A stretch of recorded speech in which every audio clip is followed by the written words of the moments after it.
What's up fellas, Panda here. In today's video, this is a bit of a different one. These are for the people that like to go to sleep while watching video essays, which I'm guilty of myself. I've watched many that help me get to sleep. So I was thinking I would do the same with my Grappler videos, kind of compile them together, specific collections to get into it so you guys can watch those videos if you haven't caught them, or if you have caught them, have them in a nice format so you can like use it to try to get to sleep. I did put a ton of effort into these, so I do want to reutilize them indeed, because again, a ton of effort's been put in, and you guys can watch all the original stuff in the playlist and all that on the channel itself. So if you want to watch the original videos, that's the way to do it. But if you want to use this type of format and for me to play into the algorithm, this is definitely a good shout for all those fighting game community nerds that want to be able to watch more of this type of stuff whilst also relaxing. So yeah, that's everything you've got to know. Hope you enjoy the video, and if you're actually going to go to sleep, good night. Anyway, peace out and enjoy the vid. See ya. Oh man, that's Punko's signature SPD. Oh, tries to back that shot. The reactions of Punko though, identifying the situation in SPD straight away, and an MC jump. SPD beats the forward dash, and she's done. The machine. He's not gonna do nothing complicated this time.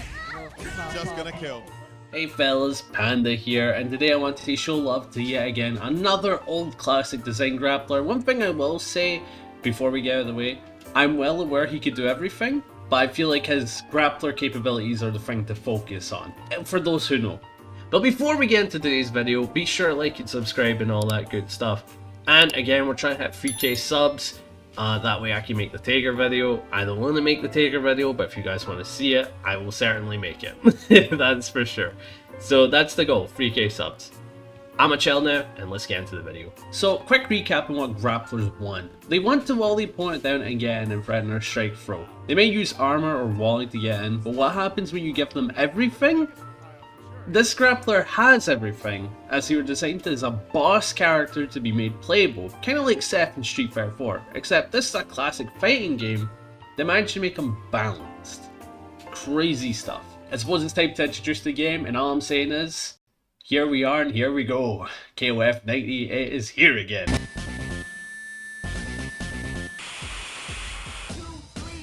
It all began in 94, kept on rolling in 95, this is where it plays in 96, it came to an end in 97, and now it comes, and here we go. KOF is here again. Nothing's gonna stop it, it's 1998.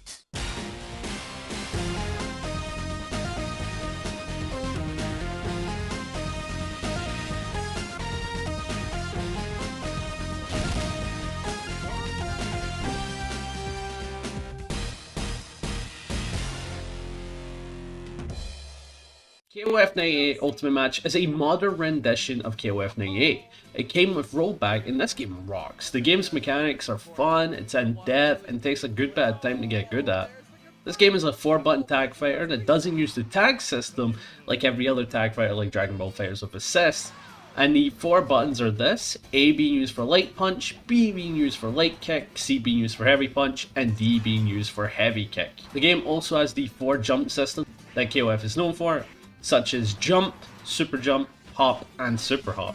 Anti-air can be tough in this game because you need poke at shorter hops and anti-air normal jumping. What made this game sick though was the system mechanics, and to get into the first one, it would be the meter system. The meter system that you had, you could choose between advanced and extra. Advanced made it so that your character could build meter throughout the fight, they could run, and they can roll. Roll being great because it lets you go through projectiles and move forward, so it was kind of like a good anti-fireball tool.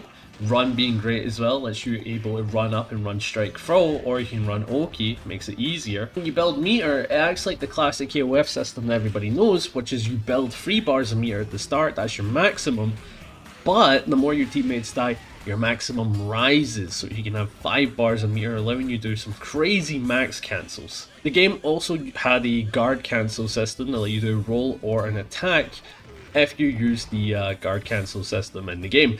Pretty good system overall. It lets you utilize the meter not just for supers or max mode, but for defense as well.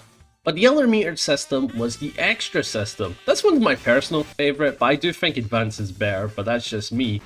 Extra allowed you to charge up meter, kind of like you're going Super Saiyan, you're powering up, And if you get the bar, you get to use it as many times as you want, as long as you charge it. You also have spot dodge, which is also pretty good for playing around pokes and projectiles, except you don't move forward like roll, which is good for anti-fireball, but being able to play around buttons and sidestep punish is pretty good in general. And again, it uses the dash system, meaning that you'll dash forward, and it means that you can't do things like run up block, you can't dash block, but you'll take in the same amount of space very quickly, and I think you do play around lows, but I'm not 100% sure on that.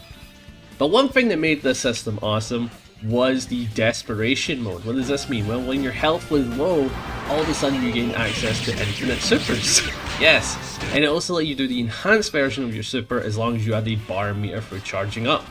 So this was actually a very powerful mechanic for some characters because it let them spam supers, and if they had projectile supers that were like neutral based, this was strong for them. The system mechanics were very sick in this game. Now that you know the game, let's talk about the Grappler of the day, the big boy himself, the grandiose man, Wolfgang Krauser.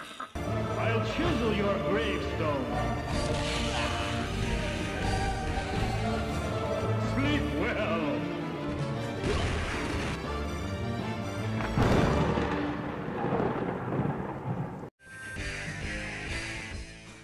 Krauser is one of the mainline Fatal Fury villains that wanted to challenge Terry Bogard after the death of his half-brother Geese Howard, who was then revealed to be alive due to the Immortal Scrolls. Then he died again for real, and Terry feels shame about it and raised his son, and that's why you have the Mark of the Wolves. What a fun story. Krauser is a very proud man that views himself as the Emperor of Darkness that runs Stroheim. Hope I said that right. He aims to beat any opponent in a fair 1v1 as he prides himself on fighting strong opponent. This makes him more akin to someone like Cell from Dragon Ball Z. Instead of one dictatorship or running land, he just wants a good 1v1. Step up, Gohan. Bro just wants to throw hands. He listens to classical music, so much so, this is his theme.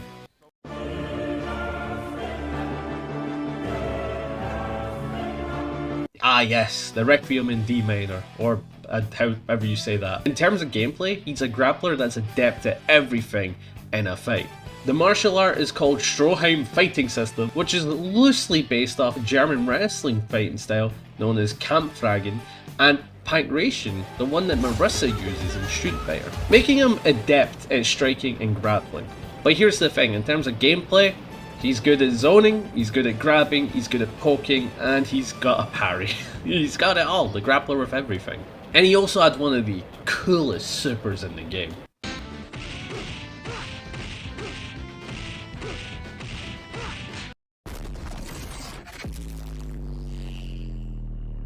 Fun fact, that ending pose is actually based off Ryo from Fist of the North Star with his iconic pose he does as he does the exact same thing. He genuinely had everything, and in this video we'll cover the negatives, but it's so short, it's not even funny. And the other thing to note, we'll also talk about some fun facts before we get into that. First fun fact, did you know that Krauser was actually an adept gambler? Yeah, he's a really good gambler, but he doesn't gamble that often because he's stingy with money. Which, you know what? Can relate. There's also another neat thing, there was an OVA done of Fatal Fury 2, where it was like a proper movie and everything, with fun animations and stuff like that. There's some iconic ones that people use for Terry all the time, and was referenced in the CA of Street Fighter 6.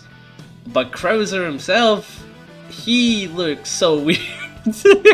He needs his mustache. It doesn't look right without it, let's be honest. But yeah, let's move on to the negatives, and I'm not even gonna make this a section, I'm just gonna say it. Yeah, I'm just gonna say it. His only negatives were 3 nasty matchups essentially. The main reason is that these 3 characters, EXQ, Clark, and Leona Hydern, on advanced mode, were also very good against projectiles. The role was able to play around that, and they had a great toolkit. And in terms of all of it, Clark just had really good anti-zoning, especially with his hops and just getting in general. EXQ had a better fireball than you, so in terms of playing neutral, you weren't playing a fireball game with him. And Leona Hydern was a bull, as this description puts it. Basically, he wears a red cape, and she was aggressive as hell. It was hard to keep her out. But then you remember that he has amazing defense, which we'll get into later. Yeah. Basically, you had to play Conquistador against a bunch of the cast, but at the same time, you didn't have to. Let's get into what made him cool. So, what made him cool? Well, I'll make it quick for you to beginners before we talk about all the points individually, and that was, he had everything, right? The positives are he had amazing neutral control, he had great strike throw, amazing conversions, and his usage of meter was extremely superb. Like, genuinely, all these things made him quite the threat. He did everything very well. But let's get into the first point, being his zoning. Yes, his neutral control was dangerous to deal with. He had large pokes that covered a large portion of the screen, like standing C, was a good anti-air poke and a standing poke for holding ground. He also had Sagat-like fireballs that allowed him to throw one low, but it didn't hit low. It just went to the ground very low, and he also had a higher one to cover jumps, so super jumps was the best way to play around this. However, due to the recovery, it was hard to catch either. He also had long-reaching special moves like Tomahawk Kick to approach with, and if spaced, it couldn't be punished. It was also an overhead as well, so get effed. And the fact that it was overhead and covered a ton of space, it made it kind of scary, and he was able to get in very easily. But here's the interesting thing to note, is that your opponent was trying their best to get in, and you were doing your best to wall them to the corner with zoning. Now, he was a grappler. And if you've ever played a grappler, what are the two perfect scenarios you want in a game? One, you want them in the corner, and two, up close and personal. That's right. What made him scary was the fact he had a very good zoning and amazing screen control, but at the end of the day, you had to get in on him. And he was a grappler. Moving on to the second strength, because he had neutral control, they were always playing into your strong suit. This allowed for easier access to the game plan that Grappler wants in fighting games. And his command grab was awesome. You throw them up, hitting them as they land. Again, like that pose that Ryo does from Fist of the North Star. He also had a German superplex that allowed him to take a ton of space and get to the corner.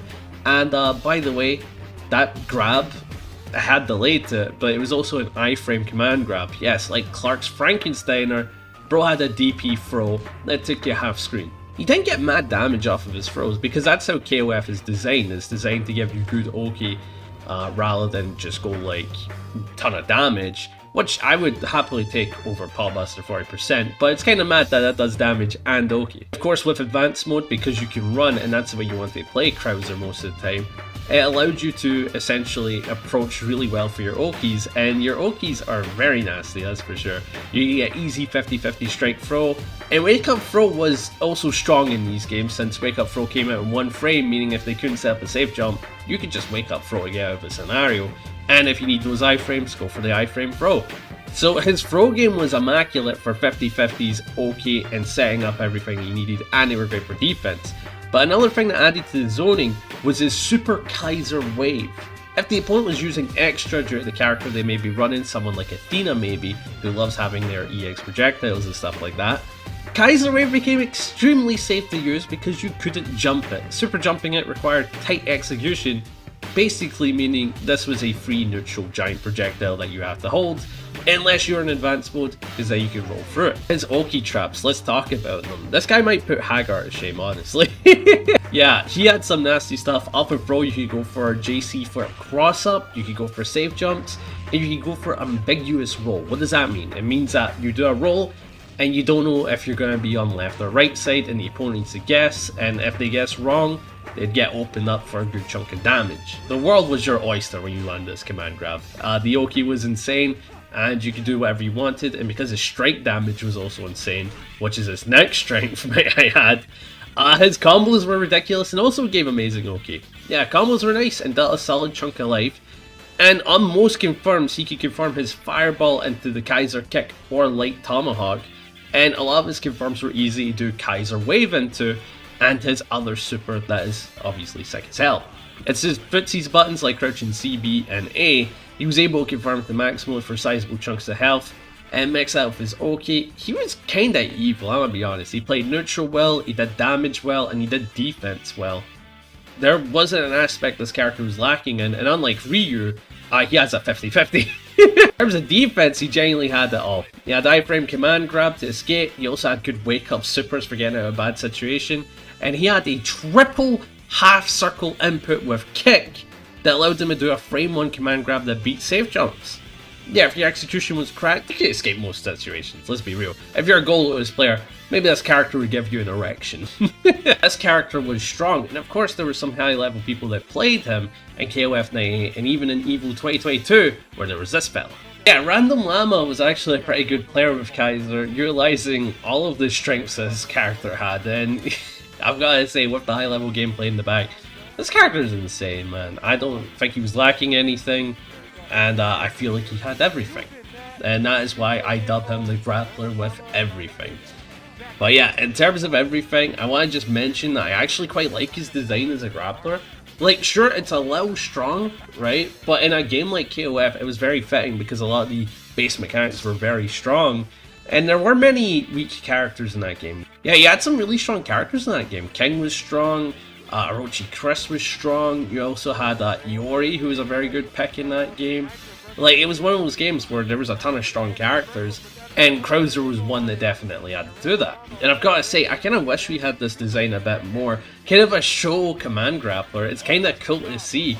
Like, he has a Tiger Fireball game, able to do strike throw, able to do high-low, and able to run amazing Oki traps, with not much going against him, being his only weakness being, oh yeah, this matchup stuff. So, I'm curious to see how we can implement this design into future games, like maybe a Street Fighter game for sure, maybe they can definitely bring it in, or maybe Garou Mark the Wolves might bring him back for a bit of fun. I actually wouldn't mind if Krauser came back. He's a cool design, I absolutely love him. I fell in love as soon as I picked KOF. I played with my mate for a little bit and I'm like, I want to make a video on this guy. That will be everything today, fellas. I hope you guys enjoyed it. And down in the comments below, let me know who you want me to cover. And let me know who you think is a very cool grappler. And let me know what you thought about Krauser, the underappreciated grappler who has everything. He goes for the universal overhead, then backs away, dashes up in danger! Chip! Oh my god, no! Okay! Oh! Oh my god! Oh my god! How did he do that? He went past it! We like playing fighting games, and the question often comes up about character strength. The other thing that comes up is the type of characters to play. I want to cover one of my favourite archetypes, the Grappler. In doing so, I want to cover a specific one today and how he uniquely changes the archetype. But before that, I need to describe what a Grappler wants to do in a fighting game so you understand the full mentality of what makes him so different. Grapplers are characters that tend to lack in neutral or are overwhelmingly committal. They tend to give this up for one of the most powerful 50-50s in the corner, being the strike throw, and the Grappler's offense tends to be kind of committed around this. If he's wrong, he'll die, but if he's correct, he gets overwhelming rewards. But what makes Grapplers different is how they approach in neutral. It's common that a lot of Grapplers will try to wall the opponent in so they can keep pressure going, stopping them with big buttons and locking them down. And the other one is going for armor as a read to call out some of these bigger neutral tools to get in and start up their offense.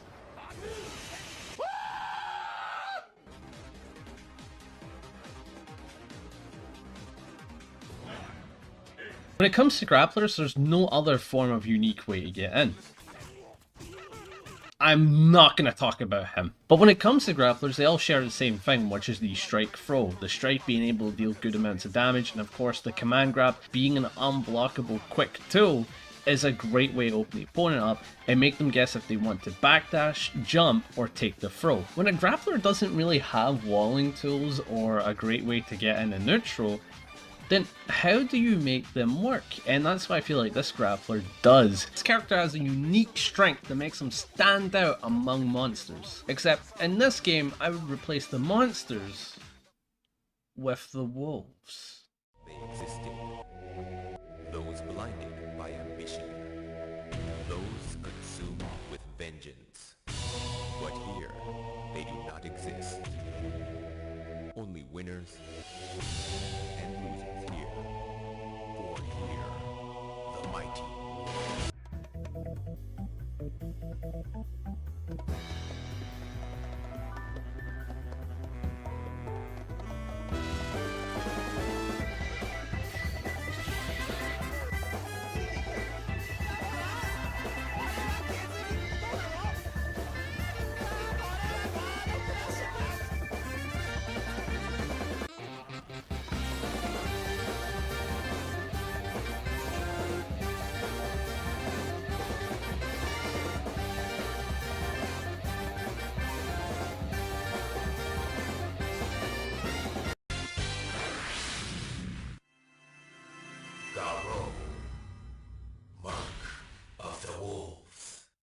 Before getting into Tizoc, I feel like I need to describe how the game functions. Garou Mark of the Wolves is a poke-orientated game with a focus of playing neutral with strong defense. Fun fact, this game came out the same year as Third Strike came out, which was 1999, and that is also the same year I was born, so it makes sense why I'm built for these things. The pokes in this game are made to hit disjoint, so poking from a decent distance is quite good. The reason why poking is so efficient in this game is counter hit. In this game there's two types of counter hits, which is if you land a special or an air hit, the opponent is juggled up so you get a free follow up in the air, whatever you want, could be a normal or special. And then there's the grounded hit where the opponent will spin, and this will give you a large majority of plus frames to work with. Terry has some of the coolest counter hit combos within Garou.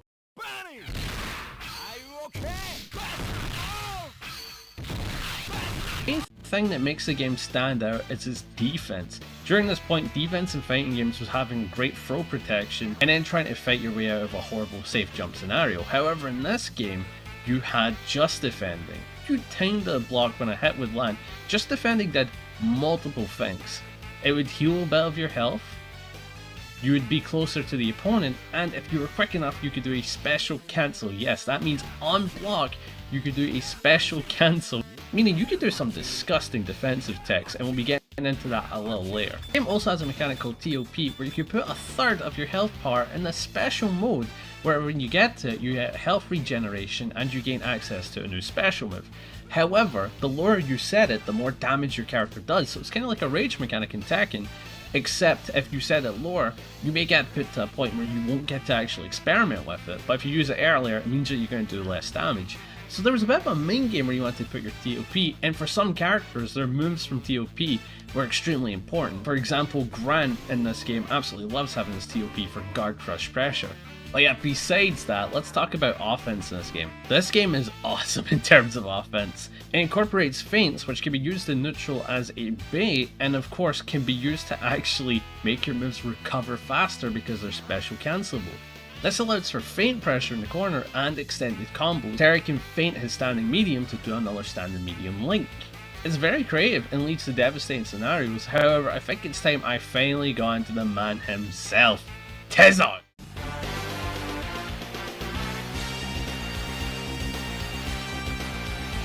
Hey!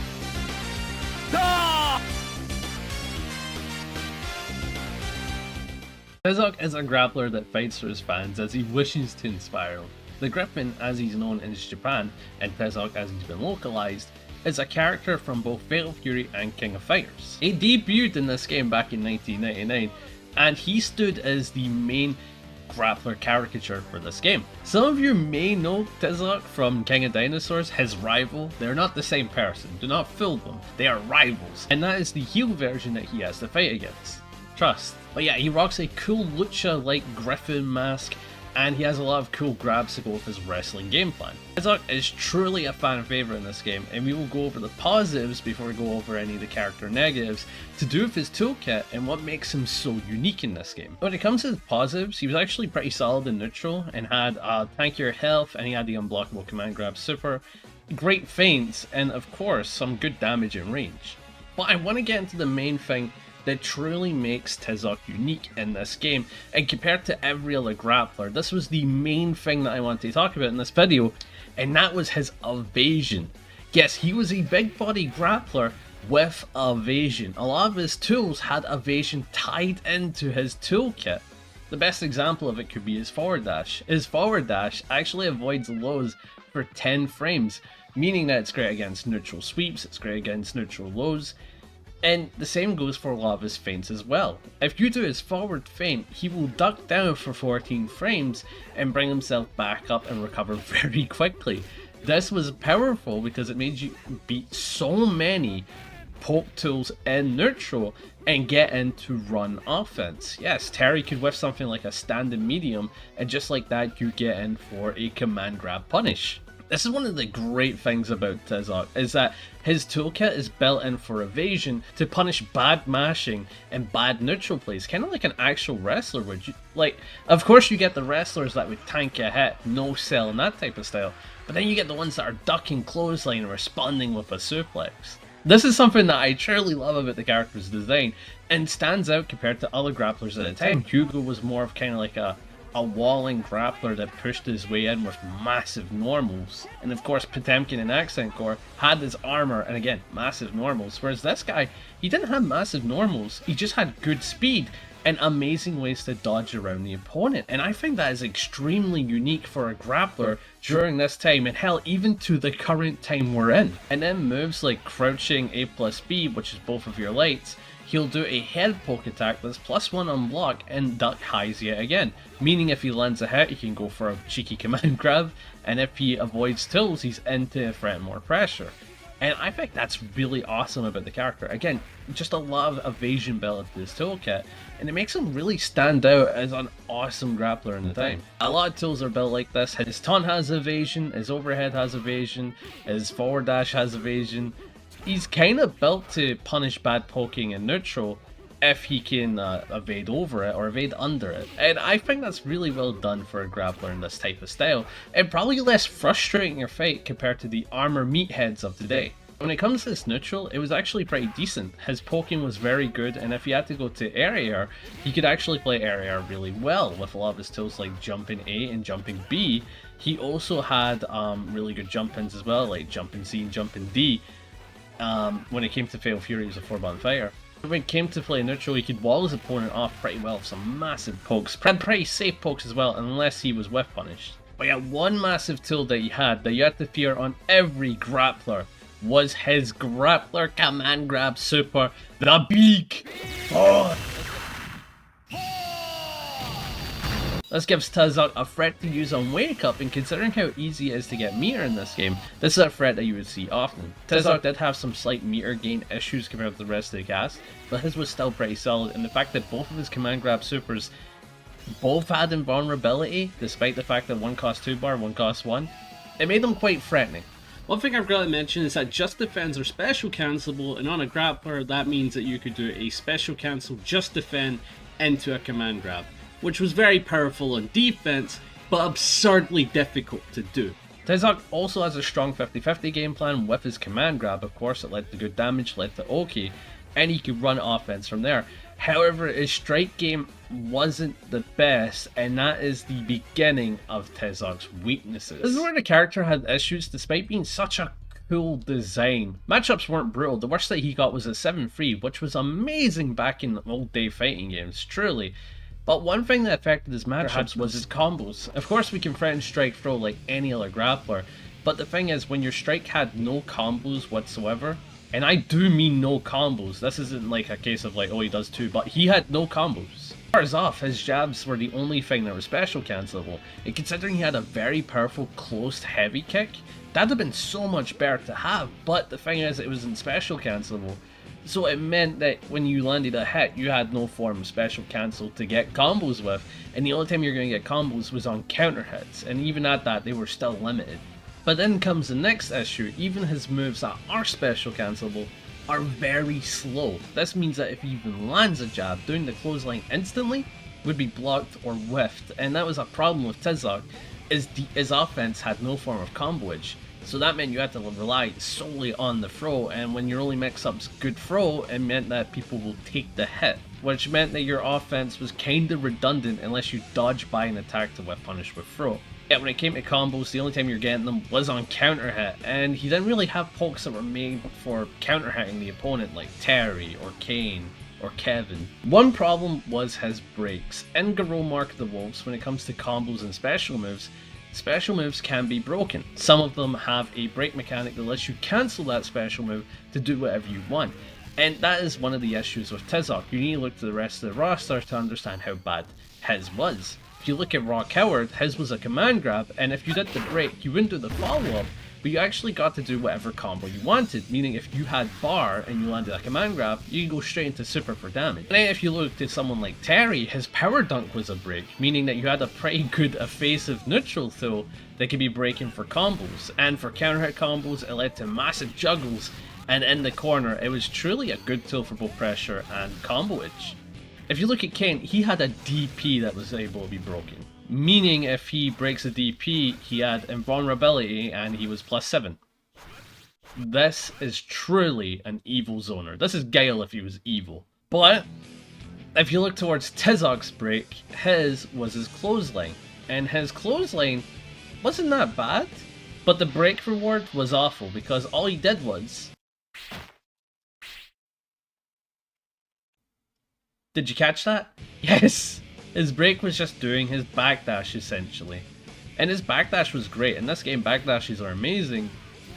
For Tizoc, this had no form of good usage. You can maybe use it as a feint if people wanted to like try to poke into you or duck, but even at that, you put yourself in a space where you couldn't punish them. So it's a bad break. It's a really bad break. When it comes to Tizoc, if we know that he has a weak combo game on hit, it means he also has a weak block string game, and this was another massive problem for the character. Since his jabs were so slow, he was easy to interrupt, and because he was relying solely on evasion and throw, it means that the opponent just had to play well into it, and maybe just go for run-up throw against the character. His specials were also awful, besides the clothesline. The clothesline can be used as a decent anti-air, but the thing is, duckable and -9 on block, meaning it was punishable on block and punishable on whiff. So it was a tool you didn't really want to use. If I was to design this in the modern day, I'd probably make it +3 on block, kind of like the way they do it with Diva. Yeah, Tizoc had the worst special move in the game, and this was something that also held him back, which was the elbow drop. This move was slow, and it was an overhead that was -11 on block. It had some decent evasion where you'd back up, but besides that, you didn't want the elbow out. The elbow is awful. It was extremely punishable and you just couldn't use it. And he had another command grab, which was kind of cool. He'd throw the opponent into the wall and he bounced back, you could get an air throw. But the damage was only 2 points more than doing a basic command grab, which was more unreactable. It makes you wonder how they could have made this more interesting rather than just 2 points worth more of damage. The design decisions of this character were amazing, but the balance decisions were not the best. Last issue is the fact that his punishment game is lacking. Now I know what you're thinking, grapplers tend to have a great punish game. Not in this case. So there was a weird bug with Tizoc, which is if you did a super input at the end of a special move, the game had a weird bug where the checkbox would tick and say that you're invulnerable to throws, meaning that you couldn't do whiff punish throw on some of these more deadlier situations. So Tizoc's punish game was off the table if the opponent had TOP or a single bar of meter. This was just old fighting games. Bugs would just happen like that and you had to accept it. So if he blocked anything punishable, if you know his combo game like I mentioned earlier, he doesn't have one. So if he blocked something, he just kind of had to accept he was going to get minuscule amounts of damage. It makes you wonder, how did people make this character work?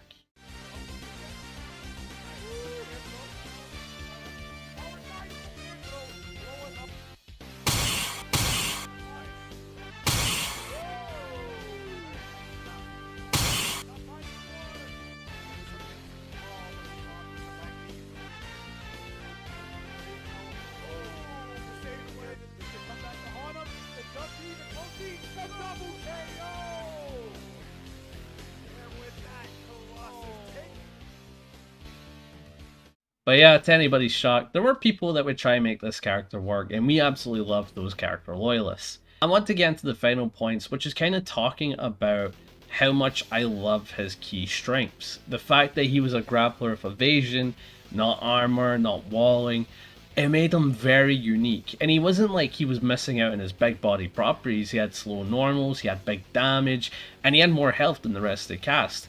But the problem came down to the fact that they didn't design a lot of his toolkit to work with the game. He had to rely on just defense and he had to rely on being able to get in with evasion and do throws. Besides that, that's all he had. I kinda wish Tizoc was a grappler that we can look back at and take the strengths away so we can push him onto other grapplers, because the way he was designed was genuinely well done. But unfortunately, the main thing that we look back at when it comes to grapplers is their tanking capabilities. Even Zangief, a character not known for being a tank, became that in Street Fighter V and onwards. And if you look at Potemkin's design, all they've done is look towards that, as he has 4 armor moves now. And I feel like it'd be nice to have that. In a game like Fatal Fury, which was extremely quick as you're seeing right here, They designed a grappler to work with the base mechanics in terms of being a really good defensive into a dash speed type grappler, but then they lacked on the strike side of them, and that is where they slipped up with this character. Defense was so well done in this game, and they designed a grappler who truly had some beautiful tools, and I really wish we could have them in the current day. That's why I'm looking forward to the new Fatal Fury that's coming out in April. I'm definitely going to get it, I want to make videos on it, and I hope they carry that strength over from Tizoc and don't make him an armor meathead, because it was genuinely a very interesting tool that he had. Nobody else had it. It was kind of cool. It was beautiful. So I hope that is what they manage to do in the next game that arises. Yeah, Garou Mark of the Wolves was a sick game. Watching it at high level, watching it at high speed, it's very fun to watch, as you're seeing here. There's a lot of back and forth. Defense was very powerful in this game, and I feel like we should take more notes from these type of older fighting games. Sure, balance is always going to be an issue in every fighting game, but I think we should focus on the design of these games rather than the balance. These are two different things. Sure, they correlate, but it's different. Design is completely different. That'll be today's video on one of the most underrated grapplers in any fighting game ever. And I feel like we should try and take away the positives that Tizoc brought, because it was so interesting, it was very cool. And that's, I hate a yap about it, but I love it. I think they did really well. It wasn't a crumple though. Yeah, nice use of, try to use the same EM kick. And good escape on a 360. This is still all Kevin. And then that happened. Uh-oh, too late. Is he going to delay to wake up? No, he did not. Oh, we got him. That was amazing. That was good. He might be dead. This Ultra is 100% Ultra. It's going to do a lot of damage. Be dead. Ooh! The impossible happened. That was crazy. That was actually really good. That was a sick read, Snake Eyes. Say it with me, guys. Wow. Skies protected. Skies are protected. When playing a 2D grappler, it's a classic game plan of walling the opponent and getting into your grab range. But in today's video, we're going to be covering a game that was resurfaced due to the most recent Capcom collection.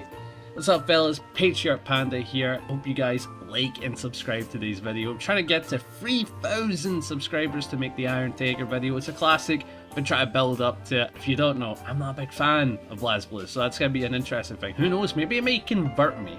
Maybe it might convert me, you never know. I do like fighting games, to be fair. Before we get started, let me give you a quick recap of what a grappler wants. That way you understand what is the usual and the norm. As always, we gotta cover it, you need to know. When it comes to grapplers, they always have that 50-50 game plan where if they get in, it's strike and throw. Super powerful, does a ton of damage either or. It tends to be that they have to work very hard to get in. That's the bad side about the grappler. The neutral sucks, but once you're in and the opponent has to deal with that. But what happens when the grappler has to play dirty to open his opponent up?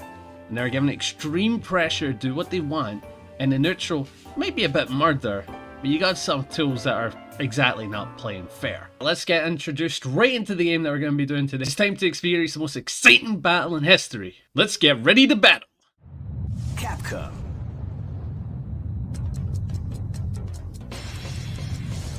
This is the tournament for the new millennium. You'll experience the most exciting battle in history. Let's get ready to battle. Feel the intensity when power and technique collide. The competition. A battle beyond your imagination. Let the martial arts predictable. 2001 is the year we make contact. Welcome to the revolution. Capcom versus SNK2. Millionaire Fighting 2001. I was vibing, okay. Capcom vs SNK2 is an awesome game with so much sauce and variation that you can generally play this game any way you want.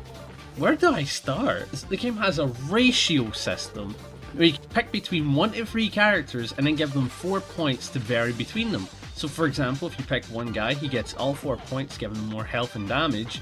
Or you can pick 2 guys, giving one of them 1 and one of them 3, or maybe giving them both 2. Or you can pick 3 guys with one of them getting 2 points and 2 of them getting 1 point.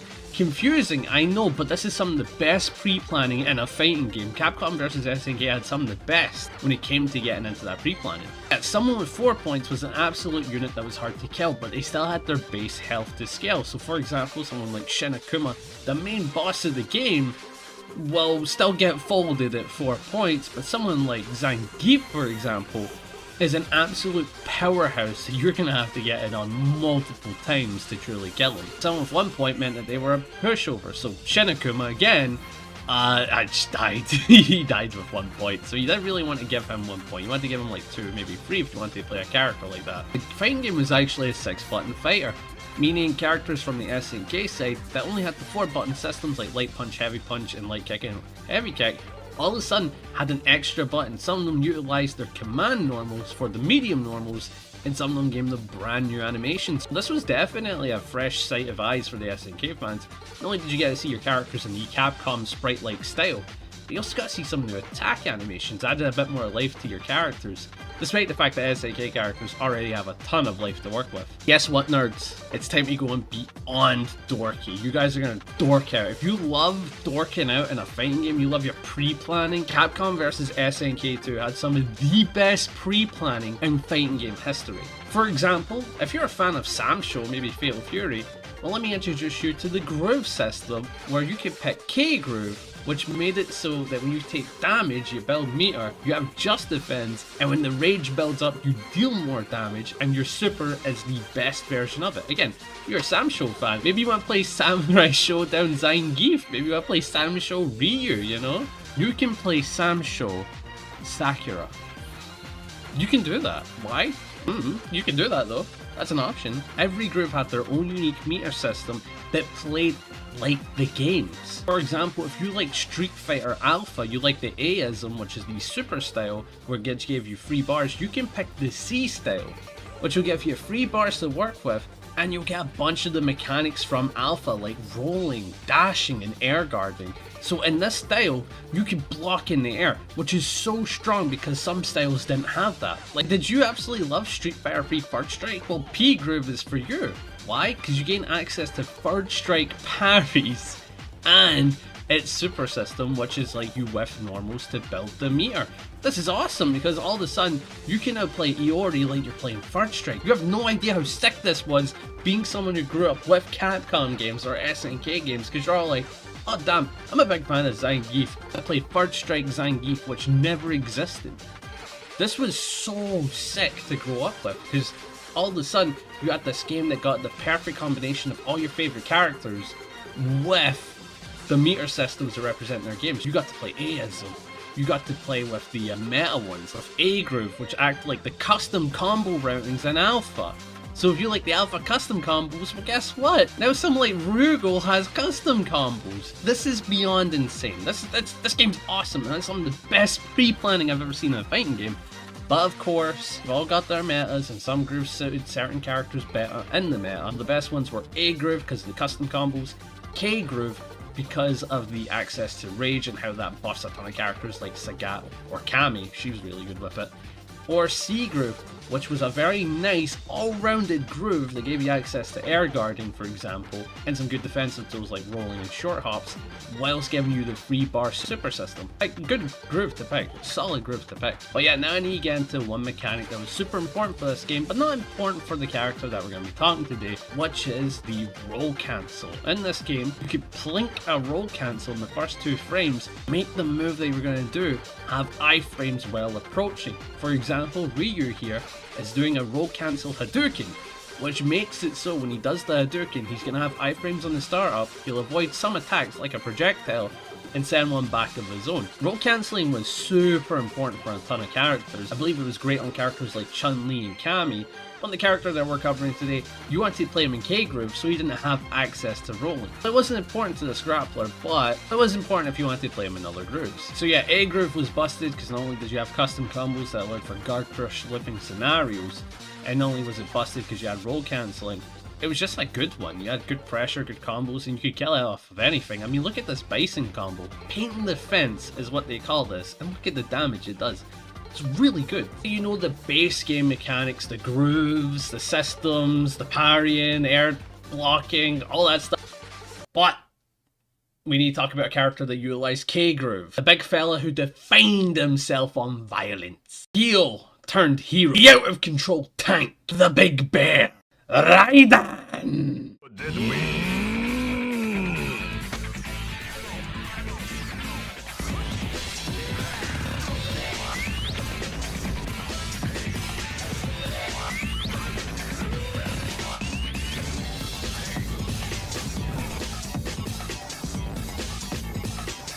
Raiden is the other powerhouse grappler in the game. To rival the Siberian Cyclone Zangief, Raiden in Fatal Fury is a bad guy heel that used to work for Geese but became a babyface, which is the phrase for a good guy in wrestling. The good guy persona was the Big Bear, but the game devs opted to pick the evil version of him being Raiden in this game.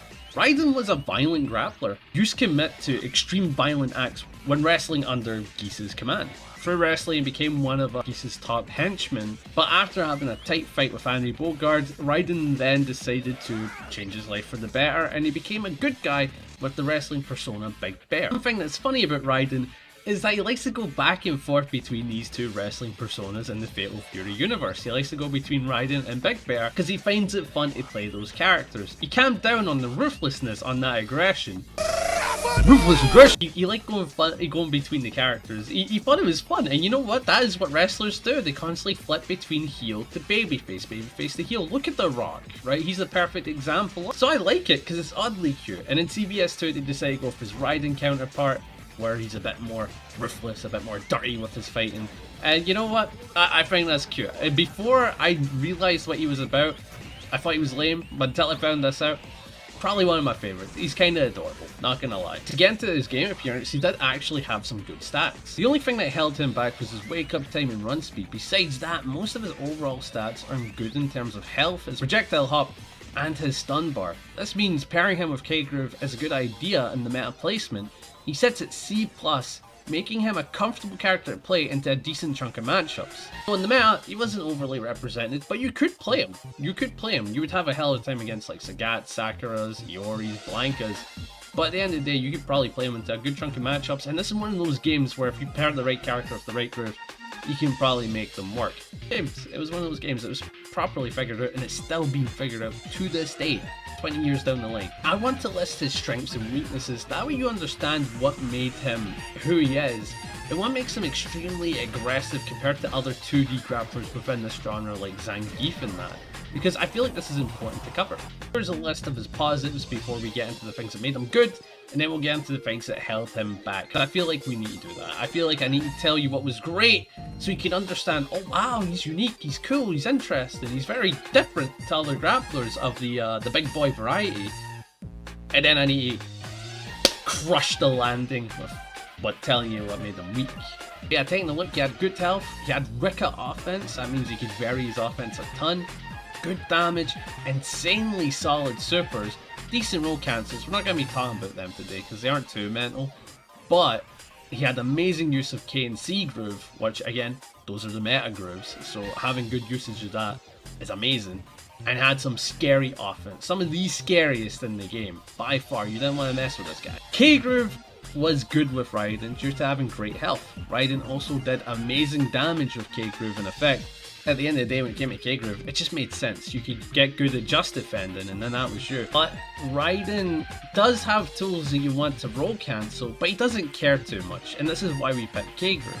He does insane damage when he's in this groove, and with his supers doing this type of damage, this guy didn't have crazy defense, so forcing yourself to learn just defense to build meter was the play. And I like this, because at the end of the day, C-Groove wasn't going to benefit him defensively either or, so it makes sense to get good with the just defense system, learning how to block perfectly, recover your health, build rage, and just build the meter. Yeah, sorry about that, I had some chicken. In terms of neutral options, they were very limited, but the things he had access to were pretty solid, nothing too mental though. For example, his light kick covered good space, was hard to whiff punish, and was +4 on block, so it was a good poke to represent with little risk. In terms of anti-airs, he had this jab, it was hard to use, but you could definitely hit the short hops, very easy to hit those. Heavy kick was unique, it avoided lows to strike back with a drop kick, neutral and block as well, right? So already sounded like a good normal. But the problem was it was on hit, it was -9 on hit, with not much pushback, meaning it could unironically be punished on hit.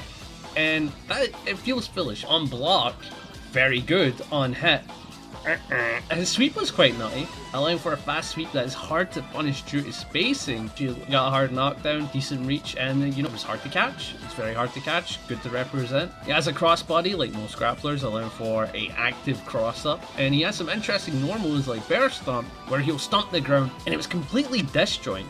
And you're probably wondering, why would you want to use this tool? It has no reach, and it was good against tools like Blanka Slide or like Kami Spiral Arrow. You can use that to check those tools. So you had to do it preemptively. You had to represent it with a bit of a delay. You were trying to call it out, but besides that, it was a good tool to show off an occasion. Best normal, it went to jumping leg kick, which, to be honest, look at that. That doesn't look too impressive, does it? Until you realize it's active for 22 frames, comes out in 4 frames. It's an amazing area and an amazing jump-in tool. Yeah, so this was representing a ton, especially if groups with short hops. This kind of went crazy. This was a very good pressure normal to get a good jump in with. Let's get started with your most egregious tool in neutral, and what made the character aggressive in my mind. The most aggressive 2D grappler in terms of these down-to-earth fighting games. Even though CBS 2 is not a down-to-earth fighting game. That was its tackle. Goes full screen. Pretty solid. Is punishable on block though, but you know what? If you space that, that looks difficult to catch, doesn't it? Just for a good chunk of the screen, you see it's got good reach. Now, you're probably wondering, what makes this good? Right? What's the good thing about this tackle? And let me show you, dear viewers. Yes, that is correct. It had iframes.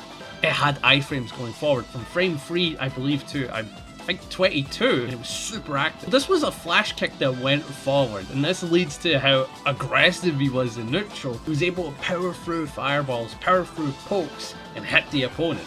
And it was hard to punish because of the pushback. Used that up close, you're gonna get caught. But besides that, this was a great special to represent in neutral because you were able to play through opponents with a clean read. It almost felt like Raiden was cheating, you know? Like, what was he doing with iframes going forward? That's insane! Sagat had to be a bit cautious when fighting this fella. But at the end of the day, it was Sagat, right? You know, he was a top tier pick. But if you use this pretty well against the character, Sagat had to think twice. But yeah, with good reads, this allows Raiden to get in, threaten some good offense like his normal throw. You're probably wondering, why is normal throw? We'll get into that later. Was his offense good? And that's because of how varied it was. He had close, really good normals like crouching jab, which was +5 in block and came out in 4 frames. You're probably hearing that going like, that's a pseudo infinite. Pushback denied that. But at the end of the day, you're probably like, that's still a busted normal. And I agree with you, until you realize what is the best normal in this game. And that is Sakura's +9 stand light punch that comes out in 3 frames. Or 2, I don't remember. Point being, it's absurdly quick and is +9. Look at that! +9! That's good reach! This was his normal throw. Look at that range. Normal throw's pretty good on Raiden. You know, you get some good Oki as well. So this was represented a ton with the character. Not his command grab. We'll talk about that later. Also had a Rekka series with a safe ender pushback. That's right. The Rekka series was a good way to open people up for his normal throw, which was done by holding forward heavy punch. Rekka series was pretty good because you did a punch into a headbutt. The punch was pretty minus on block, but the headbutt was -7 with the pushback, and on hit actually led to a juggle, meaning you could set up better Oki. So this was your light confirm. You did light into the headbutt. You go bum bum, punch bum bum, you know what I mean? To continue on with the Rekka, there was another thing that he had. You could go for this suplex like command grab. However, it came out at 24 frames, so you didn't want to represent it because it was reactable at the end of the day. Getting into his next aggressive tool, and it was the poison breath. Look at this. Boom! And that is some pretty good damage in terms of the guard. Look at that, it is building up. And the interesting thing about this is that you're looking at it and going like, okay, what was its main purpose?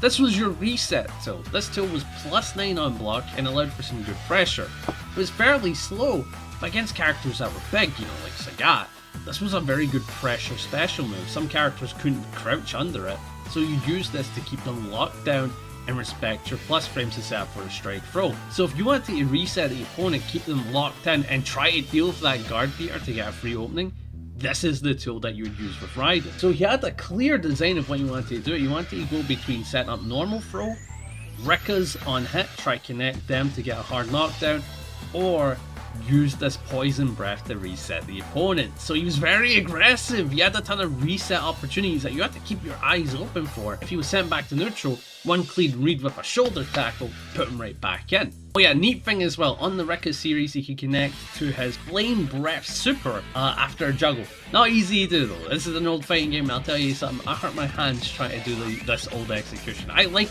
old execution, but this hurt my hands. 2D fighters were something else, bro. I don't know how people played Street Fighter 4. Try to tell you that was an easy game to pick up. People are psychopaths, bro. That's why I think he's the most aggressive grappler.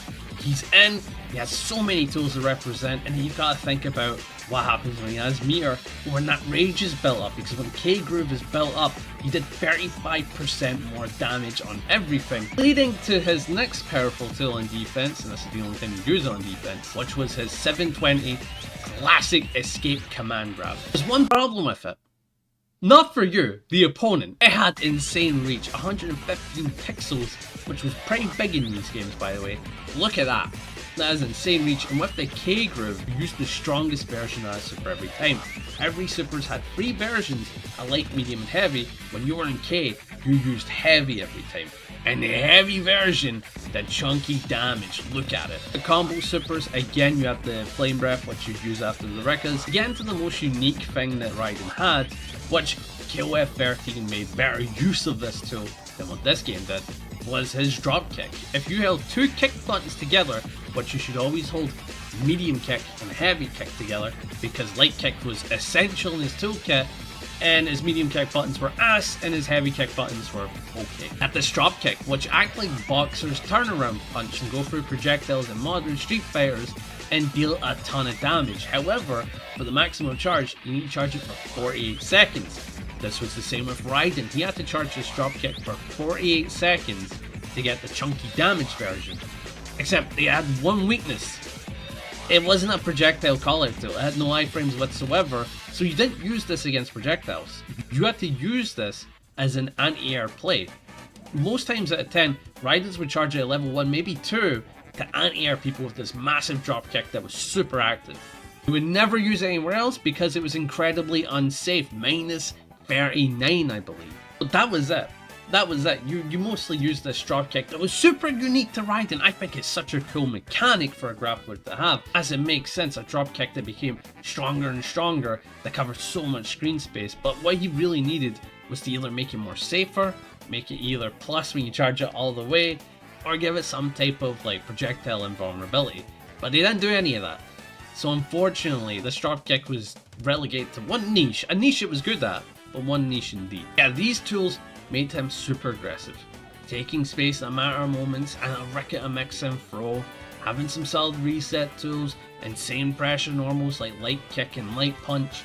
I think this makes him an insanely aggressive 2D grappler, because most have to wall or dive to make guesses. Raiden cheats his way in with iframes and poison breath for pressure. I think this suits the wrestler from the down under. Now we've got to talk about things that held this unique grappler back.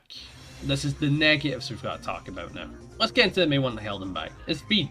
He was very lackluster and neutral. His pokes weren't good, medium kicks ass, heavy punches ass. His crouching heavy punch was supposed to be an anti-air, is super slow in the hitbox that you want, comes out in like 14 frames. His normals were not good in neutral, and his speed certainly bad as well. With K-Groove he at least had a run, but that run is still very slow. He did have decent pokes like crouching medium kick and like heavy sweep, and heavy punch doing what he needed to do. But heavy punch for the crouching one, again bad anti-air, and standing heavy punch had no cancels unless it was a super, so you did this into poison breath sometimes. But this was a misinput for normal throw, and everybody knew it as soon as they saw this normal. But yeah, minus hit on block and then hit. 4 heavy punch was good, but again, no cancels whatsoever. It was a decent normal for being plus, that was it.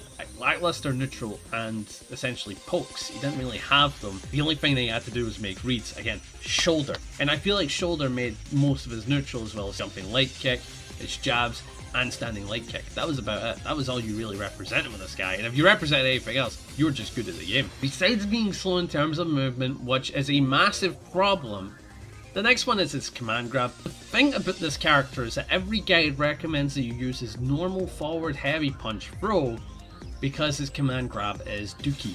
Now why is it dookie? Well, his command grab comes out in the same range, is slower than his normal throw at 3 frames compared to 1, And here's the kicker. Watch the animation and tell me if there's a problem.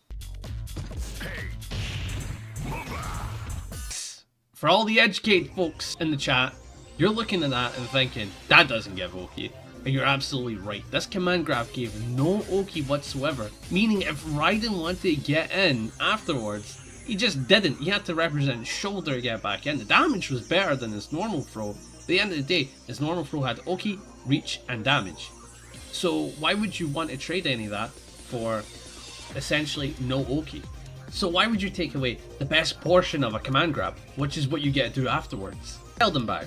And because he was relying on normal throws, it meant the fuzzy techs were a good piece of tech to beat Raiden players. So Raiden's had to get super creative with mixing in their normal throws, because fuzzy techs were pretty solid to do in this game. It held back his offense, don't get me wrong, his striking was good, Poison Breath was amazing, and he had amazing reset tools, his records were good, and he did have that normal throw, but the normal throw was an equation that could be solved, and that's a problem in fighting games. When your character can be solved, that means your character has issues in the current meta. This leads into K-Groove, and I know what you're wondering, but isn't K-Groove meta?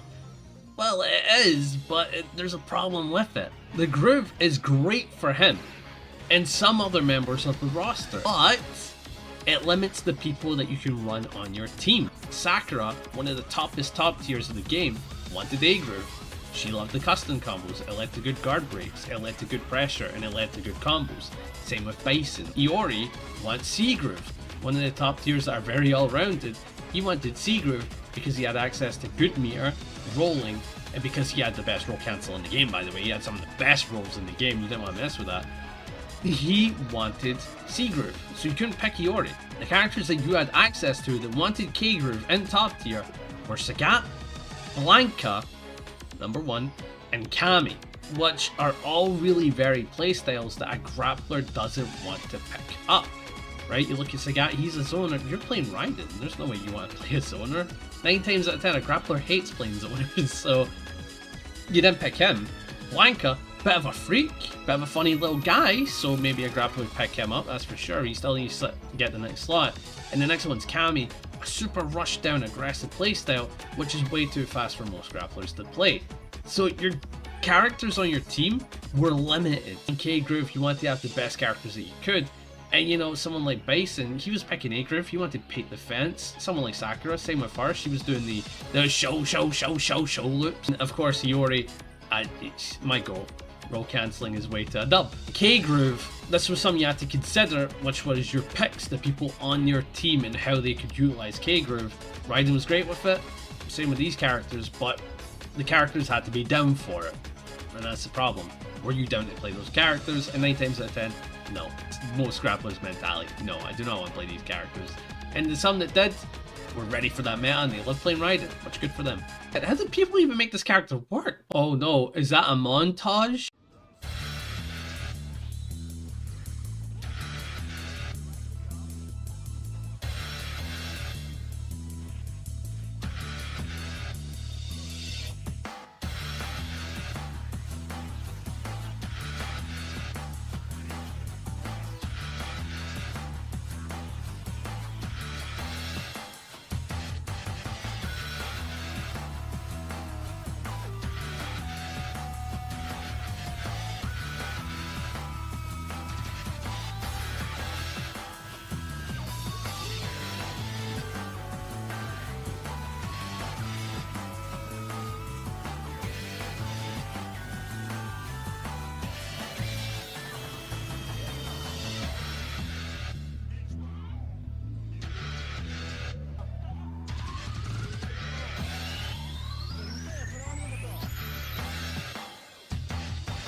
He's a weak character and make him work. Raiden wasn't weak, but he was someone who didn't really shine in this game.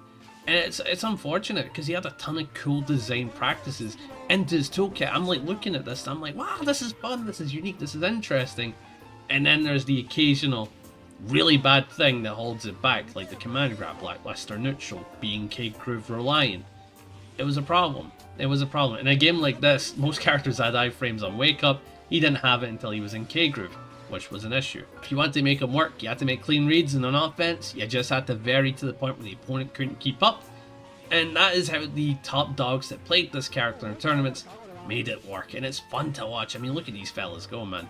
You can catch many of these VODs here. I'll send some links down if you guys want to watch some good Raiden gameplay, because it's a treat to watch, absolute treat to watch these guys try to play neutral, set poison breath and all that. But yeah, I feel like this is probably one of the most aggressive 2D grapplers in the current genre. No one else really compares, if I'm honest. But you know what, if you want to get aggressive and talk about modern day, sure, go ahead. But back in the day, there wasn't really a grappler like this that was super aggressive and in your face like this with reset tools, unless you go to an anime fighter, unless you go to a 3D fighter. This is why it was unique, right? Jesus Christ. They love Raiden. Christ almighty.